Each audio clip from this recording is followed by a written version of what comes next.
প্ৰিয় ছাত্ৰ ছাত্ৰীসকল নমস্কাৰ। তোমালোকক গণিত পাঠলৈ স্বাগতম জনাইছোঁ। আজি এই ভিডিঅ'টোত তৃতীয় শ্ৰেণীৰ গণিত পাঠ্যপুথিৰ লেচন 4 সংখ্যাত ধাৰণা 501 পৰা 999লৈ পেজ নং 62ত থকা গণিতসমূহ সমাধান কৰি বুজাই দিয়াৰ চেষ্টা কৰা হৈছে। প্ৰিয় ছাত্ৰ ছাত্ৰীসকল আজি আহা তোমালোকৰ গণিত পাঠ্যপুথিৰ 62 পেজৰ গণিতসমূহ কৰোঁ।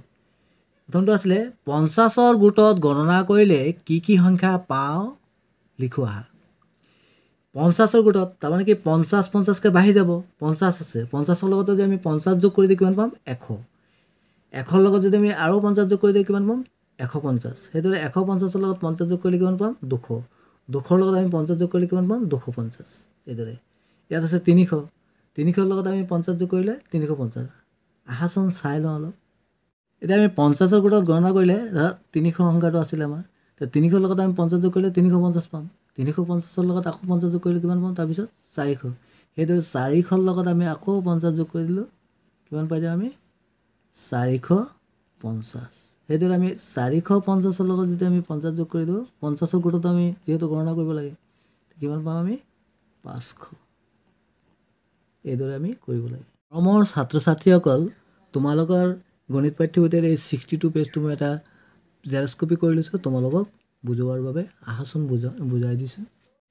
আমি শিকিলোঁ যে 300ৰ পৰা আমি কিদৰে 50ৰ গোটত আমি গণনা কৰিলে কি কি পাওঁ। 300ৰ লগত আমি 350 পাইছোঁ। তাৰপিছত আমি কিমান পাইছিলোঁ?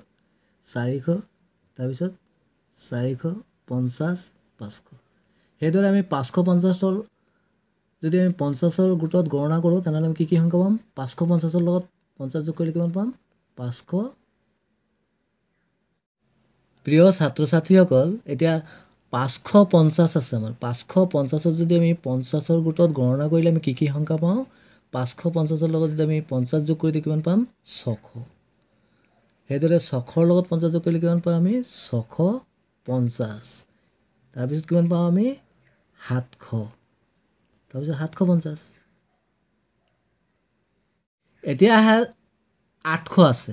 800ৰ লগত আমি 50 যোগ কৰিলে কিমান পাম? 850। তাৰপিছত কিমান হ'ব? 900। আমি 50 যোগ কৰিলে 900। 950। তাৰপিছত কি হ'ব? 950ৰ লগত আমি 50 যোগ কৰিলে কিমান হ'ব? 1000, হয়নে? 100ৰ গোটত গণনা কৰিলে কি কি সংখ্যা পাওঁ লিখোৱা। 100, তাৰপিছত 200, তাৰপিছত কিমান হ'ব? 300, তাৰপিছত কি হ'ব? 400, তাৰপিছত কি হ'ব? 500, 600 আছে, তাৰপিছত 700, 800, 900, তাৰপিছত 1000। স্থানীয় মান হিচাপে বিস্তৃত ৰূপত সংখ্যাবোৰ লিখা। ইয়াত আছে 577, একক, দশক, শতক। কি হ'ব? 500 যোগ একক দশক, এই হাতটো দশকত আছে। 70 যোগ 7। আহাচোন আমি অকণমান চাই লওঁ। প্ৰিয় ছাত্ৰ ছাত্ৰীসকল এতিয়া চোৱা 633 আছে সংখ্যাটো। এইটো আমি জানো যে একক, দশক, শতক। এককৰ লগত 1 পূৰণ হয়। দশকত কি থাকে? 10।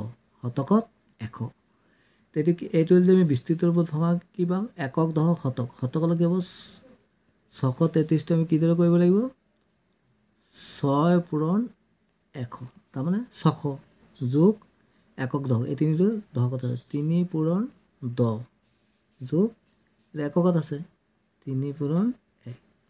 যিহেতু এককত 1, দশকত হ'লে 10 পূৰণ কৰিব লাগে আৰু শতকত 100। তাৰমানে এইটো 600, এইটো হ'ল 30, 3 × 3, তাৰমানে 600 যোগ 30 যোগ 3। বিস্তৃত ৰূপটো এইটো হ'ব। এতিয়া আহক কিতাপৰখিনি কৰোঁ। 633টো কি আছিলে? একক, দশক, শতক। তাৰমানে 600 একক দশক 30 যোগ 3। 649টো কি হ'ব? একক, দশক, শতক। শতকত কি আছে? 6, মানে 600। দশকত 40, এককত 9।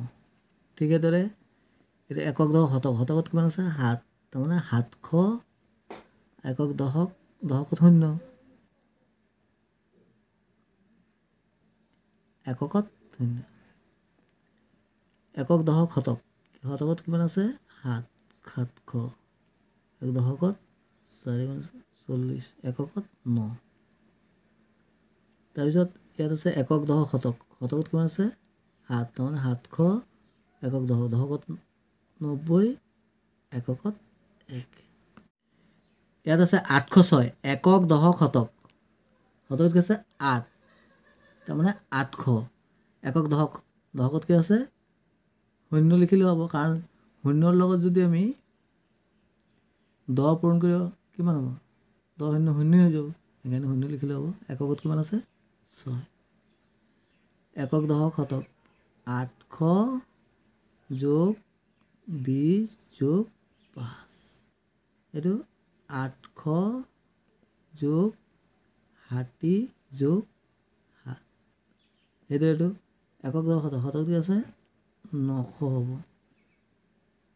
এতিয়া দশকৰ কি হ'ব শূন্য হ'ব এককতে কি আছে শূন্য এইটো 900 একক দশকত কি আছে 80 আৰু এককত 8 ইয়াত 900 যোগ 90 যোগ 9 প্ৰিয় ছাত্ৰ ছাত্ৰীসকল তোমালোকলৈ ধন্যবাদ থাকিল ইয়াৰ পৰৱৰ্তী ভিডিঅ'ত এই পাঠৰ বাকী গণিতসমূহ পৰ্যায়ক্ৰমে বুজাবলৈ চেষ্টা কৰা হ'ব থেংক ইউ